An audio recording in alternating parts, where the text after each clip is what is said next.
Sometimes you'll see in stock forums, people say something like, do your own DD. Well, DD stands for due diligence. And what they mean by that is that you're expected to do a sufficient amount of research before you invest in any given stock. And we've been researching firms for over a decade now, and we've become fairly good at it, which is why people pay us money. And that's so that we can provide them with information that would have taken them quite a while to produce. So every presentation that we do on YouTube is accompanied by a research piece that takes at least a day to produce. And during that day, we're going through and sifting through all sorts of information to come up with a conclusion about a particular stock. And I didn't know this, but there's a name for this method. It's called the Mosaic Theory. And that's where, similar to a mosaic, you pull together all these different bits of information and you come to a conclusion whether or not you want to recommend a stock, as they say.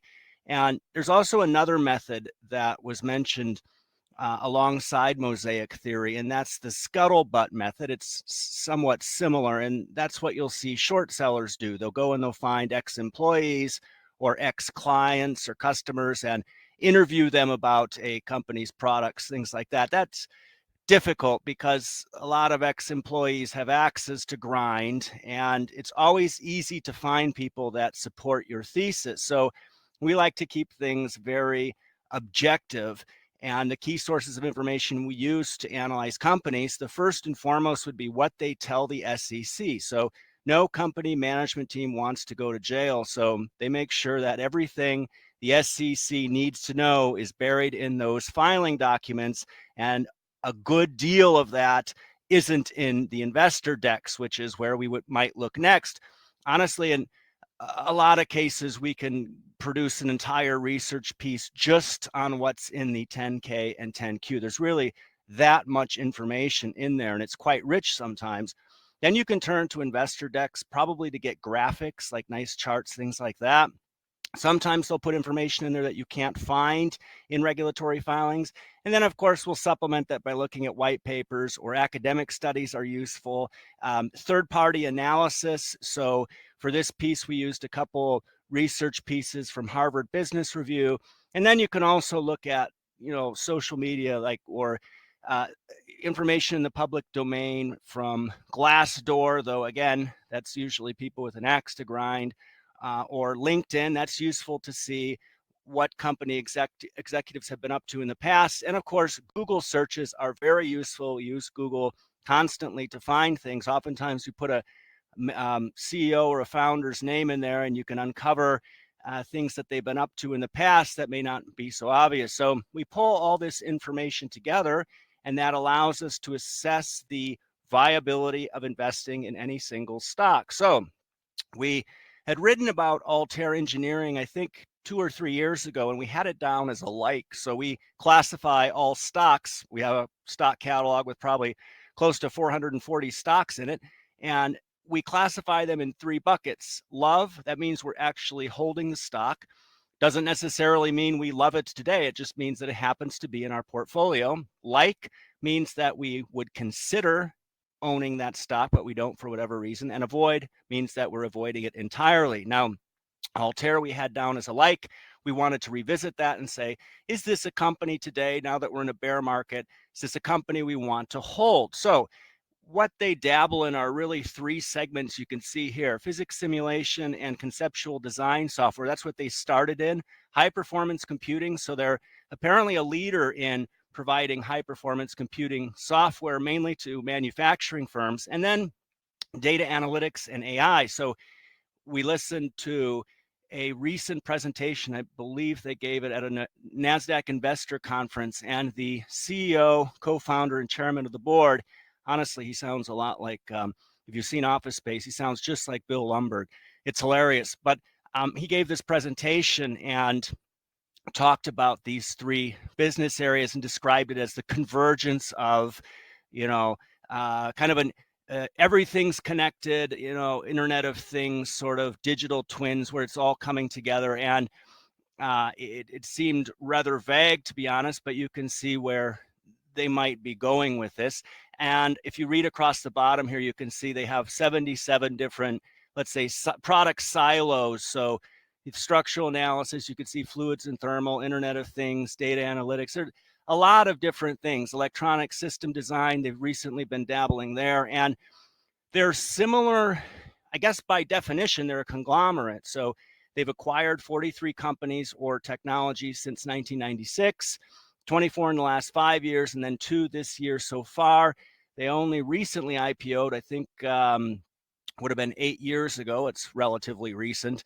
And in terms of their business model, this is where things start to become a little blurry. So this would probably lend itself quite well to being a software as a service company. But in that presentation, the gentleman describes this business model that's quite innovative that he introduced 20 years ago. You get the feeling it's a sort of, we've always done it this way type of operation.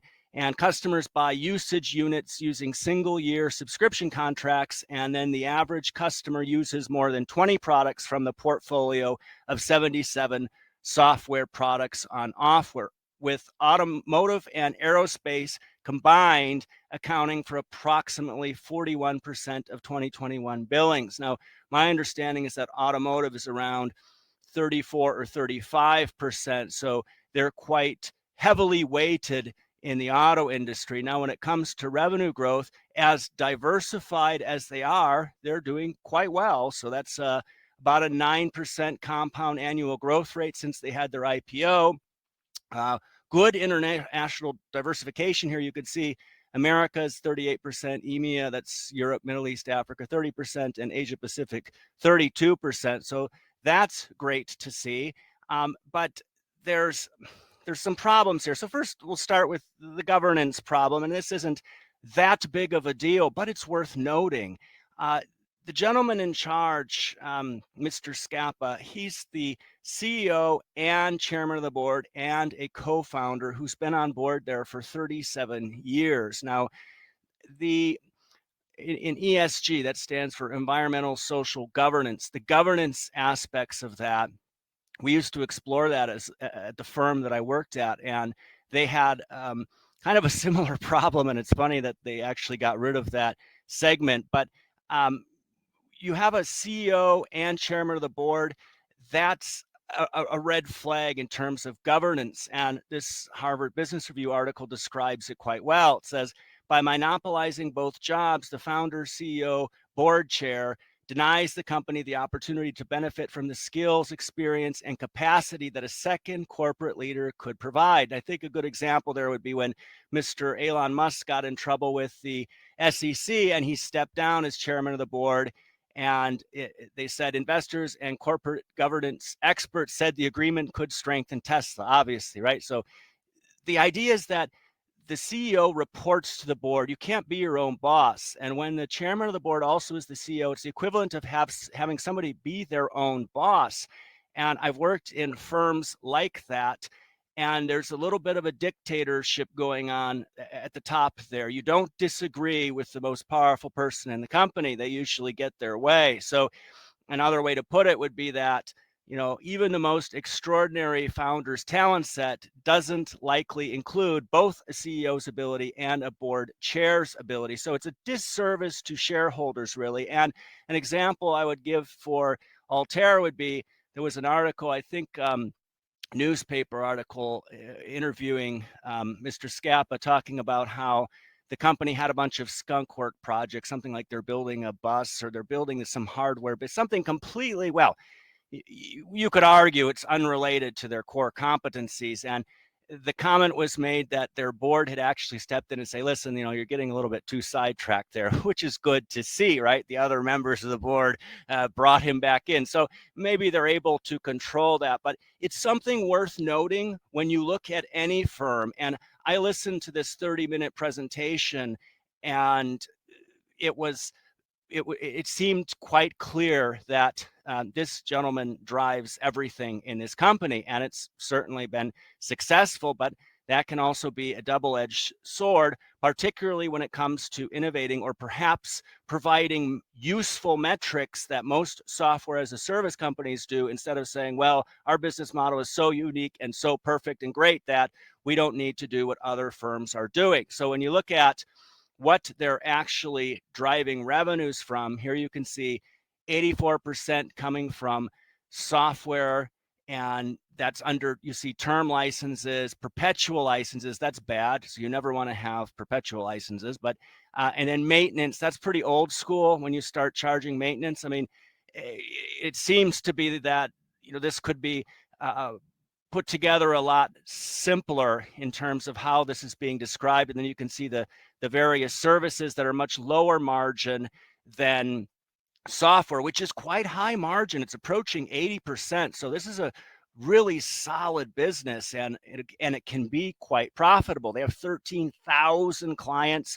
No single customer accounts for more than 2% of total software billings. I mean, there's a lot to like about it, but here's the problem from where we stand. It's an information problem. So companies with recurring revenues coming from software should adopt some SaaS metrics that make sense. Most firms will try to do this because, as you know, SaaS firms actually command a premium for the market, so it adds value to shareholders when you do that. And Altair offers none when it comes to, well, anything really.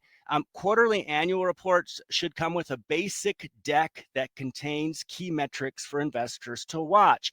Altair doesn't provide this. Now, I actually did all the research for this particular piece that I'll put in the description of this video. And if I missed something, my apologies, but if it's not readily available and obvious, I looked all over, I couldn't find basic things like decks that come with their quarterly reports. Instead, I found a recorded presentation that was simply audio of a bunch of people talking, and that isn't useful, and few people have the time to sit through that. Decks are very useful, along with a general investor deck. In our previous piece, I noted that whoever did that had found an investor deck. This was back in 2019, but I couldn't find anything today, aside from some screenshots I took from that conference that was that the Mr. Scappa had presented in. So none of the above here should be embedded in some blurry 30-minute recording you're forced to sit through to capture slides. And that's what we had to do. And then the 10Q and 10K filing should include as much revenue segmentation as possible. So Altair doesn't include segmentation outside of geography and what we saw before in terms of the breakdown between software and services. A similar company that has some of these information problems would be Trimble, but at least Trimble breaks down segments and shows growth and profitability for each segment. We not only need to know where our exposure is coming from, we need to know where the growth is coming from. So there's a lot of missing information here. And I was looking at, there's an article again by the Harvard Business Review that talks about the changing role of investor relations. And they talk about how now it's all about making the company's information accessible outside of just Wall Street analysts. So the best description I could find of IR would be: investor relations helps a company to attain an optimum share price that portrays its fundamental value. That's what IR teams do. Now, you have to be very careful. Going back to our earlier conversation about mosaics, we don't speak to company management teams. That's a waste of time. And I know that firms like ARK Invest spend a lot of time, communicating with management teams.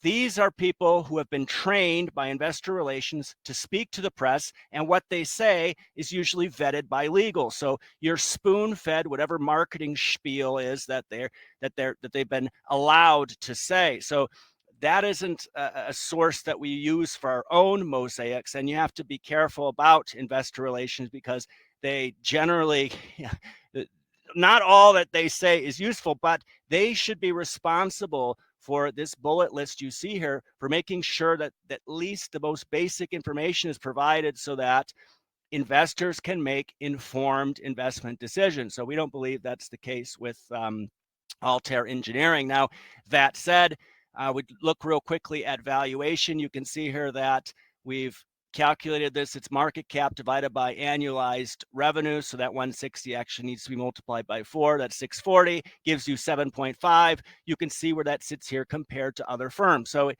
wouldn't be considered dramatically overvalued. It maybe, let's say, average. It wouldn't be considered undervalued, at least based on this handful of stocks that we've pulled from our tech stock catalog. So, and interestingly enough, firms that operate as conglomerates carry a discount. And we talked about that in our Trimble piece. And I'll put a link to that in the description of this video as well. So just to conclude, we really like high margin software businesses, but Altair has an information problem. So an investor relations team could focus on really transforming the company's messaging and probably create some real value there. When we invest in something, we need to know where our exposure is and where growth is coming from so that we sufficiently understand what we're getting ourselves into. So Altair wouldn't be a company that we'd be going long. So please put your comments in the comments section. Make sure to subscribe to our channel.